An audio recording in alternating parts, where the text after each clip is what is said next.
राकेश कुमार गुप्ता जी, भरतपुर से। राधा वल्लभ श्री हरिवंश। श्री हरिवंश गुरुदेव। गुरुदेव, जब से नाम जप और अध्यात्म मार्ग पर चलना शुरू किया है, मन में इंद्रियों ने अपना शासन उतना ही मजबूत किया है। इंद्रियां बुरे कार्य की तरफ आकर्षित होते हैं। नाम जप और इंद्रियों की इच्छा, इन दोनों के बीच मन उलझा रहता है। कहीं मैं हार ना जाऊं। इस युद्ध में कैसे जीता जाए महाराज जी? लक्ष्य जब तक नहीं बनता तब तक ये समस्या बनी रहती। जैसे आपका लक्ष्य बन जाए 1 अरब रुपया मुझे चाहिए, तो हम 100 रुपया आपको दें तो जलन लगेगी। क्या होना 100 रुपया से, मुझे तो 1 अरब चाहिए। समझ रहे ना?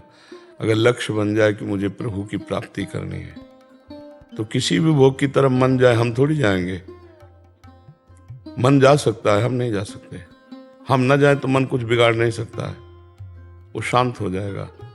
इसकी इच्छाओं की पूर्ति करते रहोगे तो एक भारी तृष्णा का बोझा लाद करके फिर नरक जाना पड़ेगा, फिर जन्म मरण होगा। हमको एक बार ना करना है, इससे एक बार ना करना है, अच्छे से ना करना है। आप सोचो, मन कहता है शराब पिए, आपने दृढ़ता पूर्वक नियम ले लिया नहीं पिएंगे, कुछ दिन बाद जाना ही बंद कर देता है। समझिए, फिर कभी दृश्य ऐसा देखा तो फिर मन जा सकता है, पर हम जब ना कह दिए तो मन उसमें राजी हो जाता है धीरे धीरे। तो यम ही न व्यथयन्ते ते पुरुषम पुरुषर्षभ सम दुखा सुखाधीरम स्वअमृतत्वाय कल्पते। जो मन और इंद्रियों के द्वारा विषयाकर्षण से दी हुई वृथा को, अंदर जो क्लेश होता है उसको सह लेता है, लेकिन गलत नहीं जाता, वो भगवान को प्राप्त होता है, वो अमृत पद को प्राप्त होता है। तो अपना लक्ष्य दृढ़ रखिए। आप कैसे फिसल सकते हैं? हमारा जब लक्ष्य ही नहीं है तो हम फिसल कैसे सकते हैं? महाराज जी, कश्मकश रहती है अंदर से, ऐसा लगता है कि मतलब नहीं जीत पा रहे हैं, नहीं जीत पा रहे हैं। फिर नाम जप रोकता है, नाम जप। अच्छा, तो हरा भी क्या दे रहा है आप हमें बताओ? ऐसे बड़ी कोई भी भूल नहीं हो पा रही है, लेकिन छोटी छोटी भूल हो रही हैं, और वो भी। आप चिंता न करो, आप चिंता न करो। ये तरंग हैं, मन की तरंग मान ले, बस हो गया भजन। इसको मारना है, बस शांत रहो, कुछ नहीं बिगड़ेगा तुम्हारा। शांत रहो, तुम गिरोगे भी तो गोद में भगवान की शरण में हो, उनका नाम जप करते हो। कोई चूक भी हो जाए तो भगवान उधर देखते भी नहीं। हाँ, राहत न प्रभु चित्त चूक किए कि करत सुरत सै बार ही की। तो आप गृहस्थी में हो, ब्याह हो गया है, अगर काम वेदना आती है और आप अपनी पत्नी का संयोग करते हैं तो पाप नहीं करते हैं, लेकिन पराई माता बहन की तरफ गंदी दृष्टि से भी देखना पाप हो जाएगा। तो आपको भगवान ने जीतने के लिए एक सुविधा दे दी है। संत महात्माओं की सोचो, उनको तो पूरे जीवन युद्ध करना होता है। अगर 50 वर्ष लड़े और 5 सेकंड फेल हो गए तो 50 वर्ष में पानी फिर गया, कोई माफ नहीं करेगा। कोई नहीं माफ करेगा कि ये साधक 50 वर्ष से लड़ रहा है, 5 मिनट में चूक हो गई, कोई बात नहीं, उठो चलो। ये तो गुरुजन बोल सकते हैं, संसार नहीं बोल। संसार तो बस उसको उसी दिन से उसी दृष्टि से देखेगा। ये बहुत बड़ी चढ़ाई का मार्ग है, और आपको बड़ी सुविधा है। आपको भूख लगी तो भोजन मिल जाएगा। आपको जो वेदना लग रही, धर्मयुक्त पूर्ति का आपके पास उपाय है।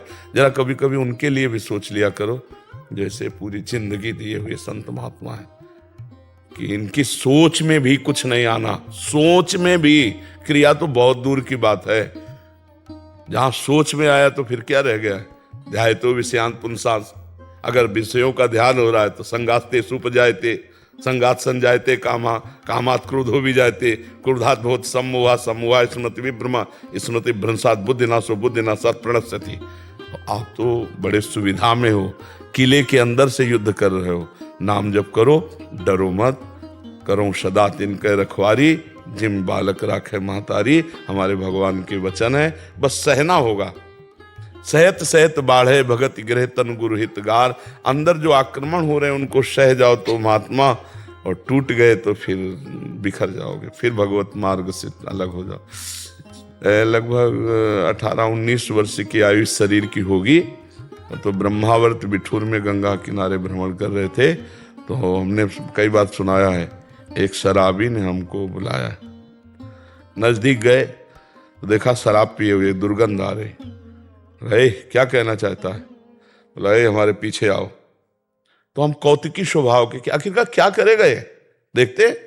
वो पीछे ले गया और वैकुंठ धाम में ले गया, और भगवान श्री हरि की छवि को ऐसे बोले, देखते इस मूर्ति को? हम कहा हाँ। बोले, नीचे क्या है? का संगमरमर। ये मूर्ति किसकी है? हमका संगमरमर की। बोले समझा कुछ? हमका नहीं। बोले इस मूर्ति को तिल तिल काटा गया, टूटी नहीं तो भगवान बन के पूज रही, और ये टूटा तो पैरों के नीचे रौंदा जा रहा है। संगमरमर वही है और संगमरमर वही है। ए तू बाबा जी बना, टूटना नहीं। तो हमने उसको उसी समय पंचांग प्रणाम किया था कि भगवान मुझे इस रूप में शराबी काबिले करके, और हमें जब कभी ऐसी समस्या मानसिक शारीरिक हुई तो उसके शब्द गूंजने लगते, ए टूटना नहीं, टूटना नहीं, जो टूटा वो बिखर गया, रौंदा जाएगा जो टूट जाएगा बस। तो कहीं से भी शब्द मिले ना, वो भगवान के ही शब्द होते हैं।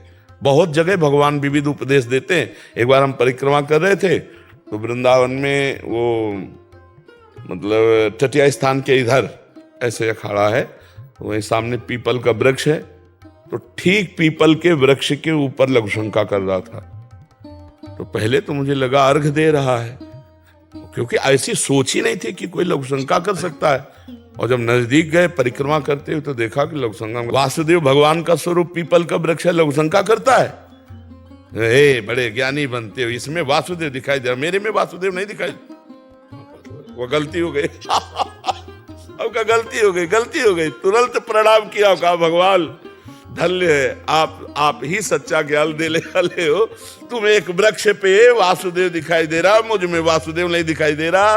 अब प्रणाम किया, कहा प्रभु गलती हो गई। जगह जगह भगवान उपदेश देते हैं। अपने को बहुत सावधान रहना है, सहना है और भजन बढ़ाना है, हारना नहीं है, हारना नहीं। एक जीवन में स्वभाव बना लो, हार के भी नहीं हारना है। अगर 100 बार हारेंगे तो 101 बार चढ़ेंगे हम रुकेंगे नहीं, हम भगवान की प्राप्ति करेंगे इस जन्म में। इसलिए धैर्यवान बनो। ये आक्रमण तो होंगे, अगर विजय श्री के लिए चले हो युद्ध में तो आक्रमण तो होंगे, काम के, क्रोध के, लोभ के, मोह के, मद के, मत्सर के। चतुर सुजान वही है जो साक्षी भाव से सह जाए, उसके अनुसार क्रिया ना करे। अगर हो भी जाए तो फिर सावधान हो, फिर चलो। ये बहुत बड़ा मजबूत हृदय वाले का मार्ग है, कायरों का मार्ग नहीं, भगवान का मार्ग कायरों का नहीं। काम बनाने के लिए पहले काम का नाश करना होगा, ऐसे नहीं होता। कोई भी कार्य ऐसे नहीं बनता, पहले कामना का मर्दन किया जाता है। 10,000 वर्ष दाहिने पैर के अंगूठे केवल खड़े होकर ऐसे पत्नी प्राप्त करने के लिए करदम जी ने तपस्या की थी, तब उनको भगवान ले आकर के देहूती जी के लिए। तो हम लोग कामना करते, क्या तपस्या करते हैं, क्या भजन करते हैं, क्या भगवान के लिए अर्पित करते हैं। लोग समझते हैं केवल मंदिर गए, भगवान से कह दिया तो हमारा काम पूरा हो जाएगा, ऐसे नहीं। तो धैर्य पूर्वक रहो, आगे खुद आप देखना। मतलब आप तो आए और आपको उत्तर मिल गया। हम लोग तो ऐसे भटक रहे थे गंगा किनारे कि कैसे धीरे धीरे धीरे धीरे धीरे धीरे जब हार गए हृदय से और प्रभु का आश्रय लिया तो जीत गए। जब तक अहंकार साधना का था तब तक कुछ नहीं बना, और जब रोना शुरू हुआ तो फिर सब बात बन जाती है उनके चरणारविंद के बल से। बिन रोए किन पाइया प्रेम प्यारा मीत। तो सही पूछो तो एक काम बढ़िया हो रहा है, आपका अहंकार नष्ट हो रहा है कि मैं किसी योग्य नहीं हूं। ये काम क्रोध को भी हम धन्यवाद देते हैं कि इन्होंने हमें भगवान तक पहुंचाने में बहुत सहयोग किया, क्योंकि जब ये आके ताल ठोकते तो हम घुटने के बल हो जाते, तो अपने आप पता चला हम कुछ नहीं है। तो ऐसे ही जैसे कोई भयावह चीज आवे तो भाग के अपना जो रक्षक उसी की तरफ जाएंगे ना, तो इन्होंने शरणागति हमारी पुष्ट कर दी। काम क्रोधादि ने हमारी शरणागति पुष्ट कर दी। अगर हम ऐसे देखें तो सामने उधर वो खड़े, तो हमें किधर देखना पड़ेगा, प्रभु की तरफ ही देखना पड़ेगा। तो भागे प्रभु की तरफ, प्रभु बचाओ, तो हमें प्रभु की तरफ भगाने वाले यही तो हुए ला। तो हम इनको भी प्रणाम करते हैं कि ये भी हमारी शरणागति में बड़ा भारी सहयोग किए। ये हमने ऐसा अनुभव किया कि ये लोग हमारे अहंकार का नाश करके भगवान की तरफ दौड़ाते हैं। यहाँ खड़ा मत रहे, दौड़, क्योंकि आग है ये, तो शीतलता तो भगवान के चरणों में, तो उधर भागाने का काम ये किए। तो इसलिए बहुत धैर्य पूर्वक चलो। अब जो भी हो रहा है मंगल ही होगा, अमंगल नहीं हो सकता। बिल्कुल आप आनंद पूर्वक रहिए, खूब नाम जप कीजिए, थोड़ा सहनशील बनिए। सहनशील, आशय उदार, धीरज सहित विवेकी। ये सहत सहित बाढ़े भगत गृह तन गुरहित गार। जो सहन कर गया बहुत आगे बढ़ गया। चुप शांत, ऐसे कोई तुम्हारे ऊपर थोड़ी है। आप जब व्यक्त करोगे तभी है, आप जब अनुमति दोगे मन को तभी वो कुछ कर पाएगा, नहीं कुछ नहीं कर पाएगा। वो केवल जलाता रहता है, वो प्रमथन स्वभाव की इंद्रियां, प्रमथन स्वभाव का मन है, साधक को जलाता रहता। साधक सोचता है ये काहे को जलन जलें, भोग भोग लें। और भगवान कहते त्यागात शांति अनंतरम, भोगों का त्याग करने पर शांति प्राप्त होती है। और गलत सलाह बुद्धि दे देती कि भोग ले यार 2 मिनट में शांति प्राप्त हो जाएगी।